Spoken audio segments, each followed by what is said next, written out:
The chairwoman of the supposedly nonpartisan Federal Election Commission is under fire for planning a forum next month on women in politics stacked with Democrat-leaning speakers and apparent Hillary Clinton supporters. One conservative lawyer already is calling for an inspector general investigation. Another group is urging Chairwoman Ann Ravel to call off the event. To Ravel's detractors, the forum is yet another example of the allegedly partisan turn being taken by the FEC under her leadership. There are so many things wrong with this, Cleta Mitchell, a prominent conservative lawyer in Washington, D.C., told FoxNews.com. The FEC is supposed to act as an independent regulatory arm to enforce campaign finance law. So it raised eyebrows when Ravel put out a notice on the May 12 forum at FEC headquarters in Washington, D.C. The event is described as an open discussion with scholars and others on why women are significantly underrepresented in politics. Mitchell said this alone goes beyond what the FEC should be doing. She questioned how it would reflect on the agency's impartiality going forward, in, for instance, a case involving a male and female candidate. But the roster of invited participants raised more questions. They include Rebecca Traister, a New Republic editor, who once described herself in the New York Times as a devoted Hillary Clinton supporter.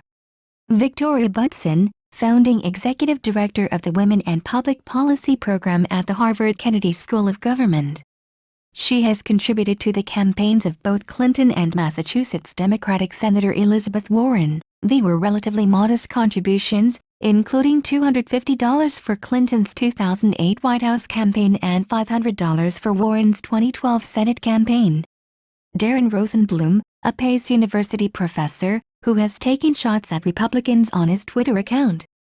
This includes an April 14 tweet in which he said of likely GOP presidential candidate Carly Fiorina, the Republican field must have agreed to put Fiorina in the cabinet if she'd been a tag dog against Hillary. Ravel's office defended the plan for him in an email to FoxNews.com. We selected participants for the FEC's Women in Politics Forum because of their expertise and experience in this field with no regard to political affiliation, if any, her office said. Ravel pointed out that two distinguished Republican women, Christine Matthews and Representative Mimi Walters, have agreed to be panelists at the event, as have international experts on women in politics. Indeed, Walters is a Republican California Congresswoman, and Matthews is a Republican campaign consultant. But they appear to be outnumbered. The Daily Caller reported on the affiliations of other invited participants, including Marnie Allen, once part of the group that backed former Clinton Labor Secretary Robert Reich for Massachusetts governor. Mitchell said she thinks the forum is an effort to boost Clinton's presidential candidacy. She told FoxNews.com she wants to see an inspector general investigation, and is considering filing a formal complaint.